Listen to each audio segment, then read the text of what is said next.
Alors, ce soir, je voulais reprendre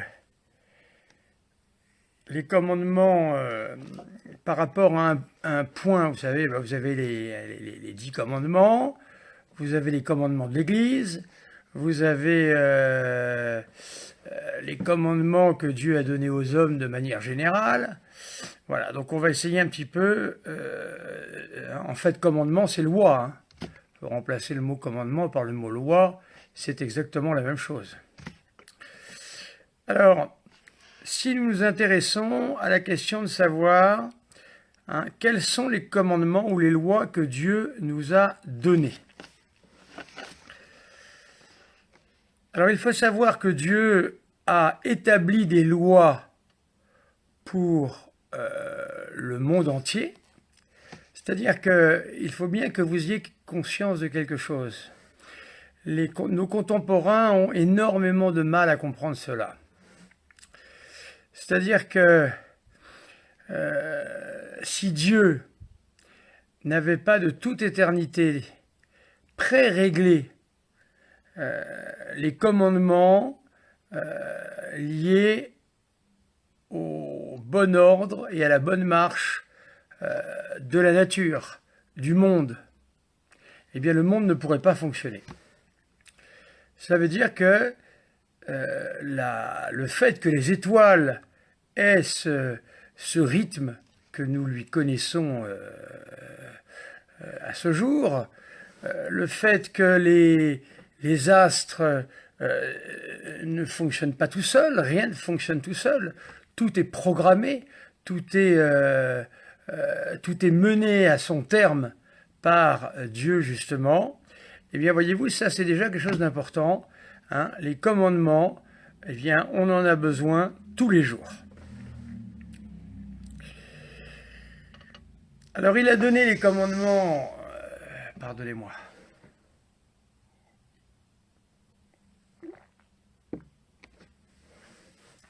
Il a donné les commandements aux astres afin que le monde puisse tourner normalement, ce qui échappe totalement à la conscience moderne. Et également, il a donné ses commandements aux hommes. Ce qui veut dire que les hommes ne pourraient pas, eh bien, avoir cette existence libre qu'ils ont si Dieu ne leur avait pas donné la loi et les commandements.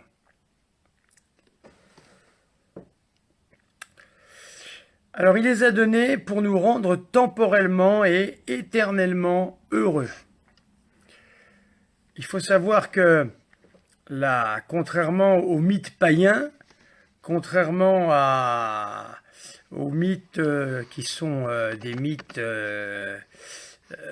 plutôt pessimistes, qui voient à travers le monde eh bien, un temps de malheur, simplement.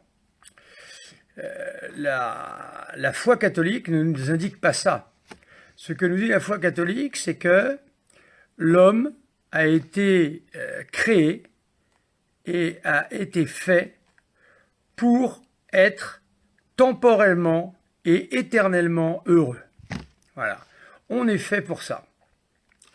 C'est pour ça que je relativise assez les questions d'actualité, parce qu'en fin de compte, elles sont beaucoup moins importantes que ce que nous voyons là. Vous avez des gens qui courent après toutes sortes de questions d'actualité, pourquoi pas? Mais ce n'est pas avec ça qu'on va être sauvé. Ce n'est pas les questions que le bon Dieu nous posera pour savoir si nous avons fait notre salut ou non. Lorsqu'un père défend à son enfant de toucher, par exemple, à quelque chose de dangereux, une arme à feu, par exemple, ou moins grave, des allumettes, en fin de compte, le père de famille, en donnant cet ordre à son enfant, que vise-t-il? Eh bien, il vise intégralement le bien de l'enfant. Intégralement. Car il sait que si cet enfant outrepasse les ordres, ou bien n'y obéit pas, eh bien, c'est un malheur qui risque d'arriver.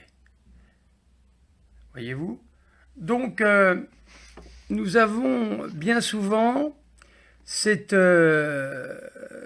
mauvaise compréhension des choses en disant les commandements c'est la barbe, ah qu'est-ce que c'est dur, ah si Dieu nous avait laissé libre de faire tout ce que nous voulons, etc., etc. C'est pas possible, chers amis, c'est impossible.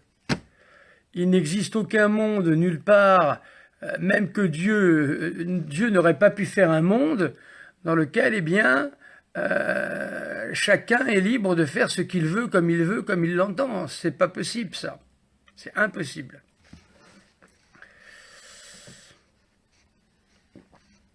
Ainsi en est-il des commandements de Dieu.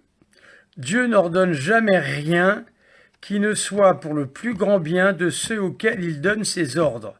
Saint Augustin qui dit ça.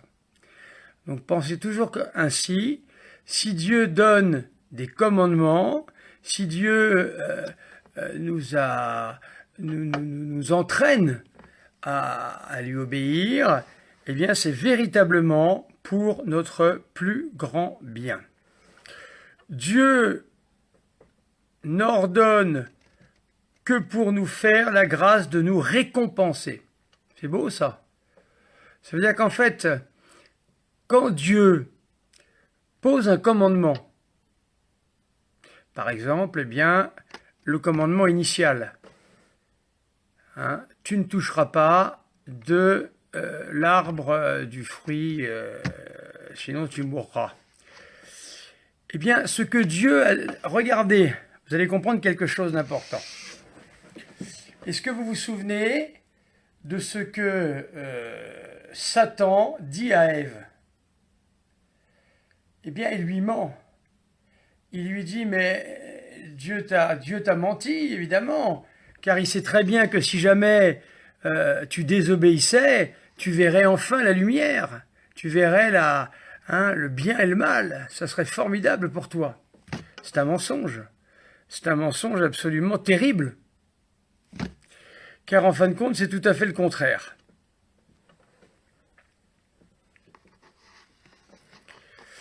C'est-à-dire que le démon fait passer Dieu pour un sadique, une espèce de pervers qui va, eh bien, obliger Adam et Ève à obéir à des commandements auxquels on ne comprend pas vraiment le sens, hein, sinon ça va mal se passer. Ça, c'est la vision de Satan. Satan aimait ça dans la tête d'Adam et Ève. Or, c'est pas du tout ça, en fin de compte. La réalité est tout autre. En Dieu, il y a la volonté de nous récompenser. Vous voyez comme nous sommes mauvais. On est mauvais. On est mauvais. J'ai assisté cette semaine c'est pas cette semaine, c'est il y a 2 semaines, à un spectacle absolument effrayant. Une dame son mari était mort à l'hôpital. Moi, je lui avais donné les derniers sacrements. Et la dame me dit de sa hauteur, ah mais c'était un homme très bien. Il ne péchait pas. J'ai stupéfait. Mais j'étais stupéfait d'entendre ça. J'ai dit, mais madame, vous savez que le juste pêche 7 fois par jour. Vous savez également que le curé d'Ars, un jour, on lui a demandé à Dieu de lui montrer ses péchés. Il n'a tenu que quelques instants, tellement c'était abominable. Donc ne soyez pas fiers que soi-disant votre mari ne pêche pas, c'est faux. C'est un mensonge. Parce qu'il y a les péchés que vous voyez et ceux que vous ne voyez pas. Vous voyez, nous sommes dans un rapport faussé avec Dieu. Et nous sommes bien souvent dans une espèce de concours de vertu. Comme si Dieu nous avait créés pour avoir un être vertueux. Magnifique, un être vertueux, une espèce d'Apollon, se contemplant, se regardant. Pas du tout. Mais Dieu n'a pas du tout créé l'homme dans cette circonstance-là. Pas du tout, du tout. C'est un mensonge complet et total. Les hommes d'aujourd'hui, de notre époque, pensent ça. et ne veulent en fin de compte avoir de relation avec Dieu qu'à cette condition-là. Si vous voulez, pour vous faire comprendre une chose un petit peu fine, les hommes aujourd'hui sont d'accord pour avoir une relation avec Dieu à la condition qu'elle ne soit pas à l'avantage de Dieu. Est-ce que vous comprenez ce que je veux dire?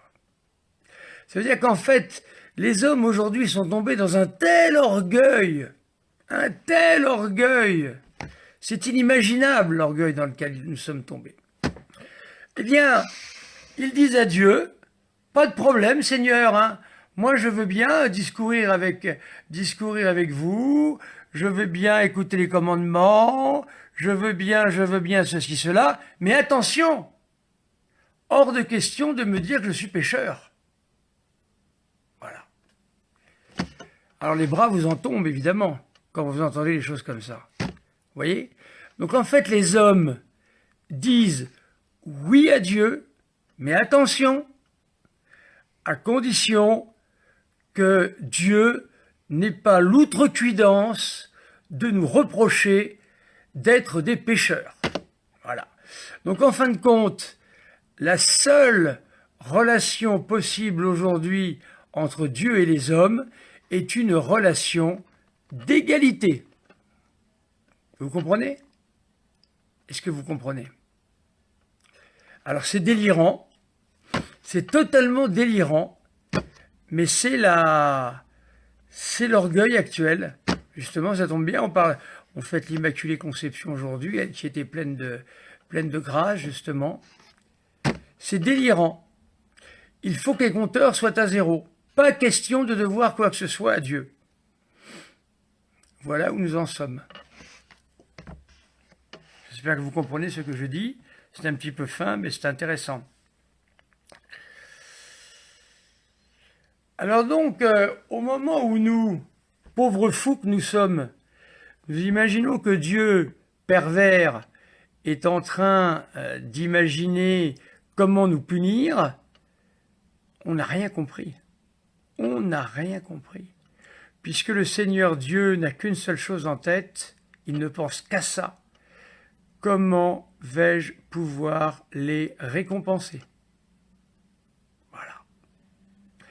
Vous comprenez le décalage qu'il y a entre nous et Dieu? C'est phénoménal, hein? Eh oui, voilà, c'est ça. Donc ça veut dire qu'en fait, la véritable vie que nous pouvons avoir avec Dieu, la véritable relation que nous pouvons avoir avec Dieu, cette vie ne peut être qu'une vie de bonheur déjà avec Dieu. De bonheur avec Dieu, à la condition que l'on ait besoin de lui, bien sûr, et qu'on soit sauvé par lui en permanence, et qu'on le suive tous les jours à travers chaque jour que Dieu fait, justement. Voyez ?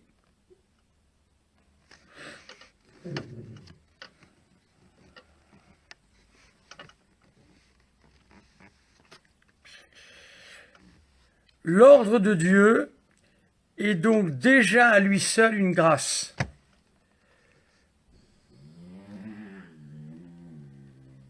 Voilà, oui c'est ça, Raphaël. Liberté, égalité, fraternité, tout à fait. Donc en fait, les compteurs sont à zéro. Voilà, formidable. Et il y en a qui marchent là-dedans.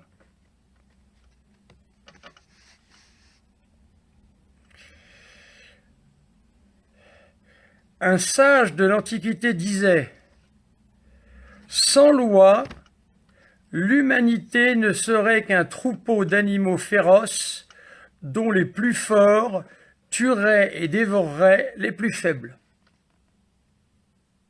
Voilà. Ça montre bien que Dieu est là sans cesse pour remettre de l'ordre, en quelque sorte, pour nous remettre dans une situation d'homme et pas de grands fauves d'Afrique ou je ne sais quoi. Voyez-vous ? Voilà, chers amis, c'était mon introduction pour ce soir. Réfléchissez-y parce que c'est important.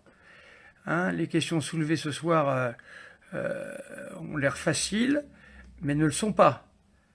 Elles ne le sont pas. Elles ne le sont pas parce que nous sommes dans une méprise totale avec Dieu. Hein, si on pourrait appeler la relation entre l'homme et Dieu aujourd'hui le grand malentendu. Véritablement. Hein. Véritablement. Je pense que c'est l'orgueil qui fait ça. L'orgueil qui fait que les gens, eh bien, n'acceptent pas, ne veulent pas.